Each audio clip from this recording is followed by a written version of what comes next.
मेरे प्रिय साथियों, आप सभी को सादर प्रणाम। तो मेरी पहली ऑडियो में आपने भूमिका पढ़ी और समझी, उसके लिए धन्यवाद।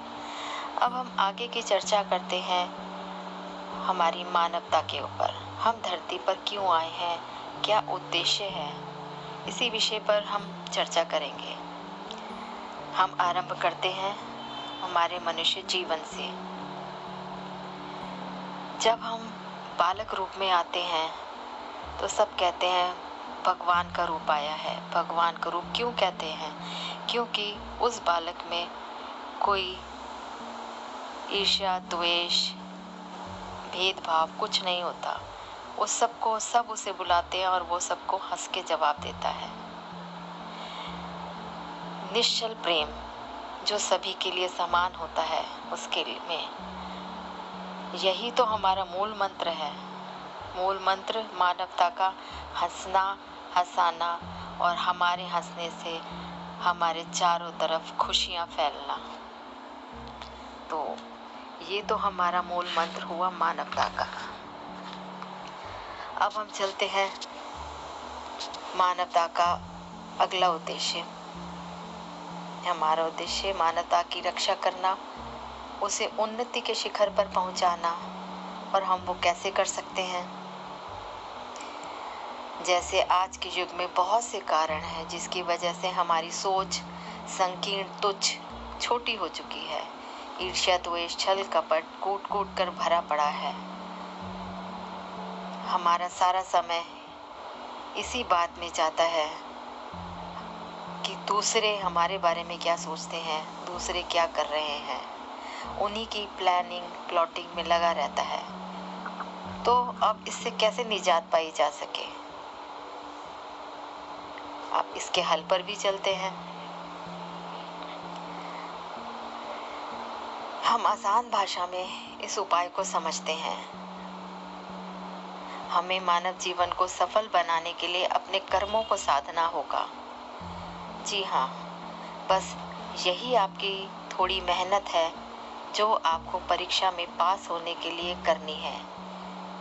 क्योंकि ज़्यादातर लोगों के पास ध्यान, साधना, पूजा पाठ, हवन जैसी चीज़ों को करने का समय नहीं होता। फिर हम ऐसा क्या करें जिससे हमारा जीवन सार्थक हो और हम एक उच्च कोटि के साधक बन सकें? तो चलिए शुरुआत करते हैं अपनी दिनचर्या से। हमारी दिनचर्या में 2-4 चीज़ें हमें सिर्फ जोड़नी है, कोई अलग समय नहीं निकालना। सिर्फ क्या करना है, सुबह उठ के भगवान को धन्यवाद देना है दोनों हाथ जोड़कर कि प्रभु आपका कोटि कोटि धन्यवाद, आपने हमें एक नया उजाला, एक नया दिन दिया। कृपया मेरे जीवन में भी ये उजाला बनाए रखें। Thank you, thank you, thank you. आपको मालूम है कि धन्यवाद देने से भगवान बहुत प्रसन्न होते हैं। फिर नहाते हुए उसका नाम ले लीजिए, खाना खाते हुए उसको धन्यवाद दे दीजिए कि थैंक यू कि आपने मुझे इतना अच्छा भोजन, स्वादिष्ट भोजन दिया। अपने कर्म कीजिए, ऑफिस के काम कीजिए, बाकी के काम कीजिए, ईमानदारी से कीजिए, खुशियाँ बांटने का जरिया बनिए। अपने घर को प्यार मोहब्बत से स्वर्ग बनाइए और यही गुण अपने बच्चों को भी सिखाइए। तो हम कितनी सीढ़ियां चढ़ जाएंगे मानवता के मूल्यांकन पर। अब हम आते हैं उन सभी उपायों को जिसे करने से हमारे जीवन में संघर्ष और कष्टों के समय को थोड़ा आसान बनाया जाए।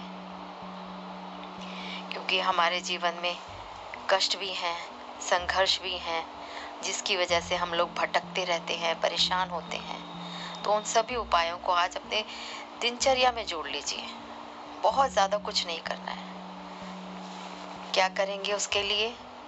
गौ सेवा कीजिए, तन से कीजिए, मन से कीजिए या धन से कीजिए। जो साधन आपको आसान लगे उससे कीजिए। गौ सेवा, गौशाला में दान कीजिए। दान करने के पैसे नहीं हैं तो वहाँ जाके अपनी तन से सेवा कीजिए, मन से सेवा कीजिए।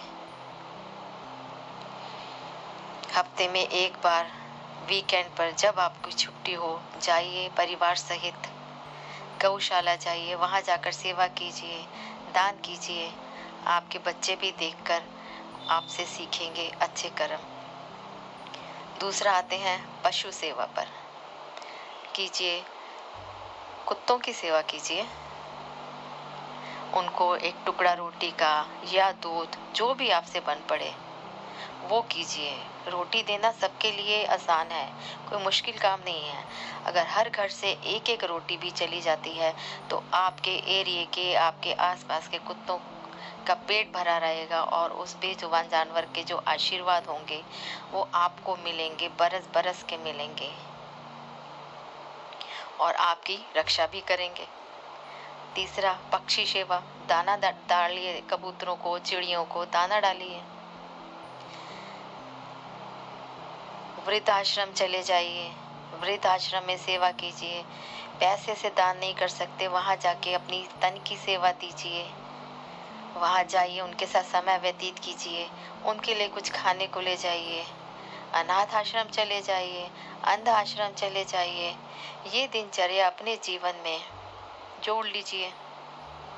किसी के दुख को कम करने का सामर्थ्य रखते हैं तो ज़रूर कीजिए। ये सारे काम वही आसान से काम है, सभी को मालूम है, बस आपको याद दिला रही हूँ। क्योंकि जब आप समाज की भलाई के लिए सोचते हैं तो वो परम पिता परमात्मा आपके उत्थान के बारे में सोचता है। अब कहिए, यही तो हमें चाहिए था कि वो प्रभु हमारे बारे में सोचे, हमारे अंग संग रहे। अब आपको इनका फायदा बता दूं, इससे आपके कष्ट भी कम होंगे।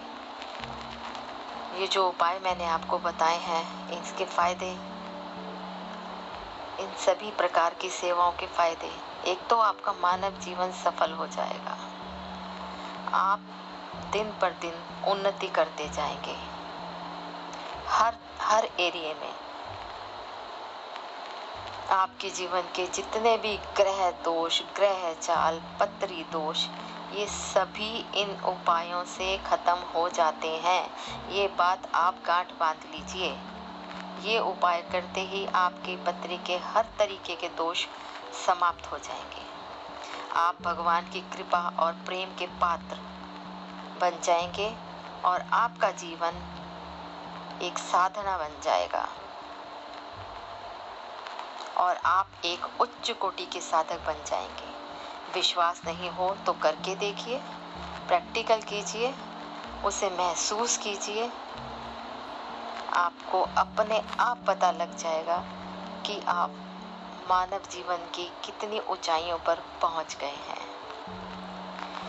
बस इसी चर्चा के साथ आज की ऑडियो को विराम देते हुए आपका बहुत बहुत धन्यवाद मुझे सुनने के लिए।